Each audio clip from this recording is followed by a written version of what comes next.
Hello प्यारे साथियों, कैसे हैं आप सब। उम्मीद करते हैं आप सब ठीक होंगे। एक बार फिर से आपके YouTube channel study with GM में आपका स्वागत है। आप सभी को पता है बच्चे, हम सब इस समय यूपी ट्रिपल एससी मुख्य सेविका की तैयारी कर रहे हैं। इसमें जो हमारा टॉपिक चल रहा था बच्चे, वो चल रहा था भोजन के प्रमुख अवयव, जिसमें से हम सब ने क्या पढ़ा, कार्बोहाइड्रेट पढ़ा, वसा पढ़ा और विटामिन पढ़ा। और जो आज का टॉपिक है आपका, वो खनिज है। तो चलिए देरी ना करते हुए अपने टॉपिक को स्टार्ट करते हैं बच्चे। सबसे पहले बात करते हैं खनिज की, कि खनिज है क्या। ठीक है, तो खनिज की अगर बात करेंगे बच्चे, तो खनिज का मतलब क्या होता है कि ऐसे पदार्थ जो खान से खोद कर निकाले जाते हैं, उन्हें खनिज कहते हैं। ठीक है, अब जैसे उसमें एग्जांपल ले लें, आपका लोहा हो गया, अभ्रक हो गया, कोयला है, बॉक्साइट है, नमक है, जस्ता है, चूना है, पत्थर है, ये सब क्या हो गया, खनिज हो गया। लेकिन आपको क्या पढ़ना, आपको आहारीय खनिज पढ़ना, क्योंकि आप भोजन के प्रमुख अवयव पढ़ रहे हैं। ठीक है, तो देख लेते हैं बच्चे, जो हमारा मिनरल्स है वो क्या होता है। इंग्लिश में खनिज को बोलेंगे तो क्या होगा, आपका मिनरल होगा। ठीक है, तो चलिए देखते हैं खनिज क्या होता है बच्चे। आहारीय खनिज में खनिज होते हैं जो आहार के संग शरीर को मिलते हैं और पोषण करने में सहायक होते हैं। इसका मतलब ये हो गया कि जो कुछ भी अपने आहार में लेते हैं, खाते पीते हैं, तो उसके साथ में शरीर को मिलते हैं और पोषण करने में भी, क्या न्यूट्रिशन में भी हेल्प करते हैं, वो खनिज होते हैं। शरीर के लिए 5 महत्वपूर्ण खनिज होते हैं। उसमें से कौन कौन सा है बच्चे, आपका कैल्शियम हो गया, ये भी शरीर के लिए बहुत महत्वपूर्ण है। दूसरा आपका मैग्नीशियम हो गया, तीसरा आपका फास्फोरस हो गया, चौथा आपका पोटेशियम हो गया, और पांचवा क्या हो गया, सोडियम। ये बहुत ही ज़्यादा इंपॉर्टेंट होते हैं ह्यूमन बॉडी के लिए। ठीक है बच्चे, उसके बाद में क्या है, इसके अलावा मतलब और भी खनिज जो हैं, और भी मिनरल जो है हमारे बॉडी के लिए इंपॉर्टेंस होते हैं, महत्वपूर्ण होते हैं, लेकिन इतने नहीं जितने कि कैल्शियम, मैग्नीशियम, फास्फोरस, पोटेशियम और सोडियम होते हैं। तो देख लेते हैं कि किनकी कम मात्रा में, समझ लीजिए अल्प मात्रा में आवश्यकता होती है। वो आपके होते हैं, क्रोमियम हो गया, आपका क्या हो गया बच्चे, आपका क्रोमियम हो गया, तांबा हो गया, आयोडीन हो गया, आपका लोहा हो गया, मैंगनीज हो गया और जस्ता हो गया। ठीक है, ये सब क्या है, ये सूक्ष्म मात्रिक तत्व हो गए, इनकी कम मात्रा में आवश्यकता होती है। उसके बाद में इसके अतिरिक्त सेलेनियम भी अच्छे स्वास्थ्य बनाए रखने के लिए उपयोगी होता है। सेलेनियम तत्व जो होता है, ये भी हमारे स्वास्थ्य के लिए आवश्यक होता है। फिर अन्य सूक्ष्म मात्रिक तत्व, अब इससे भी कम मात्रा में जिनकी आवश्यकता होती है हमारे शरीर में, वो कौन कौन से होते हैं, सल्फर हो गए, निकिल हो गए, कोबाल्ट है, फ्यूरिन है, ऑक्सीजन है, कार्बन है, हाइड्रोजन है और नाइट्रोजन। ये सब भी हमारी बॉडी को स्वस्थ रखने के लिए आवश्यक होते हैं। तो ये सब क्या है, ये सब खनिज है। ठीक है बच्चे, लेकिन 5 जो है वो बहुत महत्वपूर्ण है। उनमें क्या है, आपका कैल्शियम है, मैग्नीशियम है, फास्फोरस है, पोटेशियम है और सोडियम है। ठीक है, इनकी जो आवश्यकता है हमारे शरीर में ज़्यादा होती है। इसके अलावा बाकी आपका क्रोमियम, तांबा, आयोडीन, लोहा, मैंगनीज, जस्ता हो गया, आपका sulphur, nickel, cobalt, oxygen, carbon, hydrogen, इन सबकी कम मात्रा में आवश्यकता होती है। ठीक है, उसके बाद में क्या लिखा है बच्चे, लिखा है कि हमारे शरीर के स्वास्थ्य के लिए आवश्यक होते हैं। ये सब मिलकर आहारीय खनिज कहलाते हैं। हमने आपको बताया ये जितने भी खनिज होते हैं, ये सब क्या कहलाते हैं, ये सब आहारीय खनिज कहलाते हैं। ये स्वास्थ्य के लिए उतने ही आवश्यक है जितने विटामिन। इसका मतलब ये है कि हमारे बॉडी के को स्वस्थ रखने के लिए ये उतना ही आवश्यक होते हैं जितने कि विटामिन आवश्यक होते हैं। ठीक है, अब बात करते हैं बच्चे खनिज के स्रोत। ठीक है, अब देख लेते हैं कि खनिज लवण के स्रोत। यौन रोग, बच्चे ये रोग थोड़ा टाइप करने में मिस्टेक हुआ है। अब इनसे कौन से रोग होते हैं यहाँ पर लिख दे रहे हैं। ठीक है, खनिज यौन के रोग। ठीक है बच्चे, तो चलिए जान लेते हैं इनके खनिज लवण के स्रोत कौन से होते हैं और इनसे होने वाले रोग कौन कौन से होते हैं। तो बच्चे देखते हैं, सबसे पहले बात आती है कैल्शियम की। ठीक है, किसकी बात आती है, कैल्शियम की।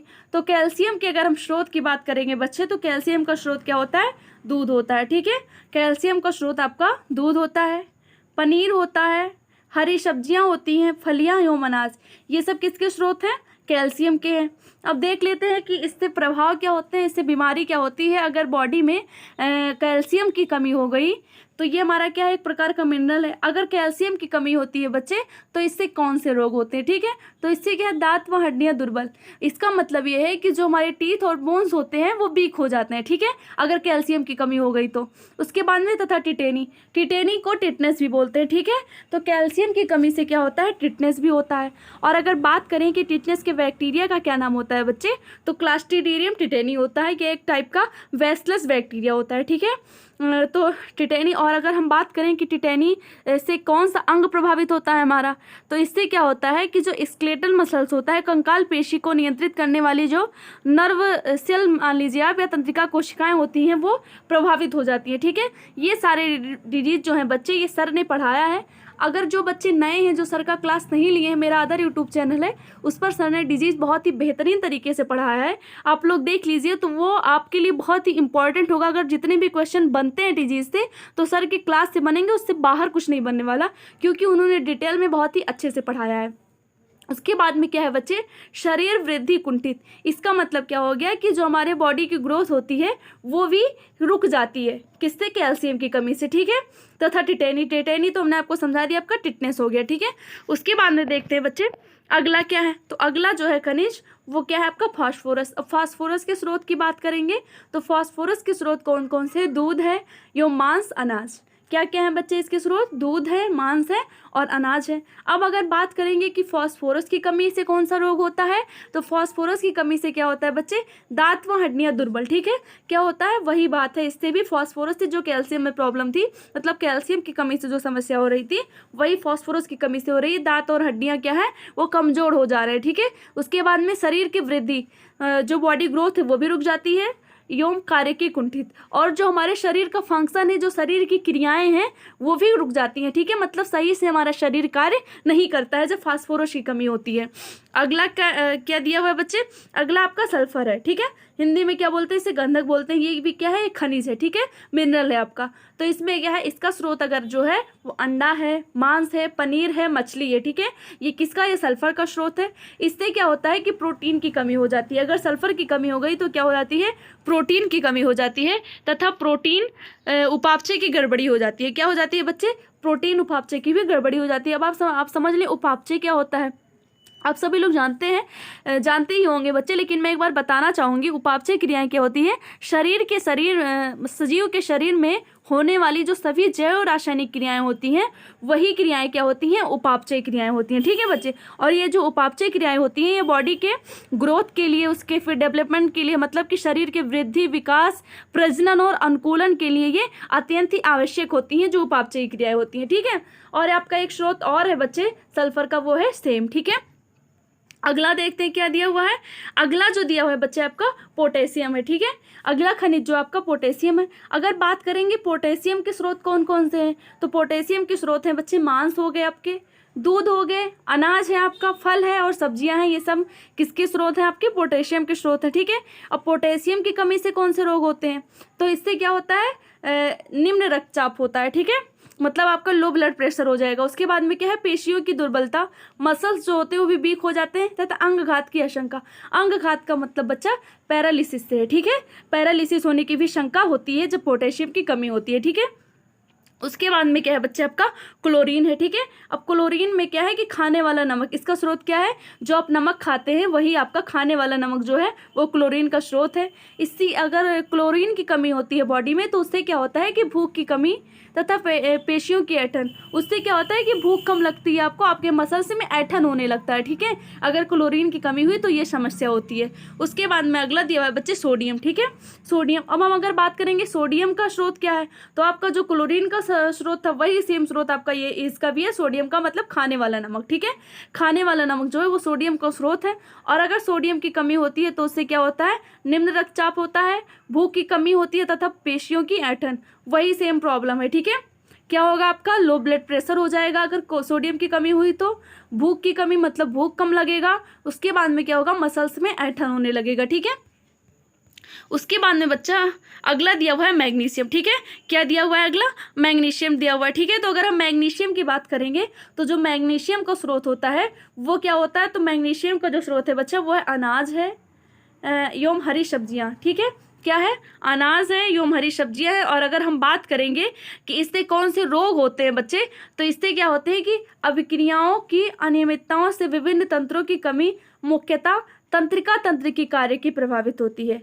क्या होता है कि उपापचयी सॉरी बच्चे उपापचयी क्रियाओं से होगा। जो उपापचयी क्रियाएं होती हैं उनकी अनियमितता से विभिन्न तंत्रों की कमी हो जाती है, जिससे कि मतलब अगर मेन बात करें किसकी, तो तंत्रिका तंत्र की कार्य की। जो हमारा नर्वस सिस्टम होता है, एग्जाम्पल देकर आपको बता रही, जैसे ब्रेन समझ लीजिए, तो हमारा ब्रेन जो होता है वो कार्य करना बंद कर देता है, मतलब पूरा तंत्रिका तंत्र, पूरा नर्वस सिस्टम जो होता है वो प्रभावित होता है, उसका फंक्शन सही से नहीं होता है, हमारा नर्वस सिस्टम जो होता है वो सही से काम नहीं करता है जब किसकी कमी होती है बच्चे, मैग्नीशियम की कमी होती है। ठीक है, उसके बाद में बच्चे अगला देखते हैं। अगला जो दिया है आपका जिंक है। ठीक है, क्या है बच्चे, जिंक है। तो जिंक के जो स्रोत होते हैं वो कौन से होते हैं, अनाज होता है आपका, दूध होता है, अंडा होता है, मांस एवं समुद्री भोजन। ठीक है, ये सब क्या होते हैं, ये सब जिंक के जो स्रोत होते हैं। ठीक है, उसके बाद में अगर देख लें कि जिंक की कमी से कौन सी बीमारी होती है हमारे शरीर में, कुंठित वृद्धि। कुंठित वृद्धि का मतलब हमने आपको बताया भी कि वृद्धि रुक जाती है। ठीक है, उसके बाद में रुधिर क्षीणता, इसका मतलब हो गया बच्चे कि ब्लड की कमी हो जाती है बॉडी में। ठीक है, रुधिर क्षीणता बोलते हैं उसको। खुरदुरी त्वचा, मतलब आपकी स्किन भी डैमेज होने लगती है। दुर्बल सुरक्षा तंत्र, आपका जो इम्यूनिटी सिस्टम है, इम्यून सिस्टम जो है वो भी वीक हो जाता है। जनन क्षमता की क्षय, रिप्रोडक्टिव कैपेसिटी जो होती है वो भी कम हो जाती है, किसके, जिंक की कमी से। ठीक है बच्चे, उसके बाद में अगला दिया हुआ है बच्चे लोहा। ठीक है, अब लोहा का क्या स्रोत है, मांस है, अंडा है, से आपका लोहा का स्रोत पालक भी है। ठीक है, और अगर हम देखते हैं कि इसकी कमी से होने वाला रोग कौन सा है बच्चे, तो इसकी कमी से होने वाला रोग क्या है, हीमोग्लोबिन की कमी से रुधिर क्षीणता होती है।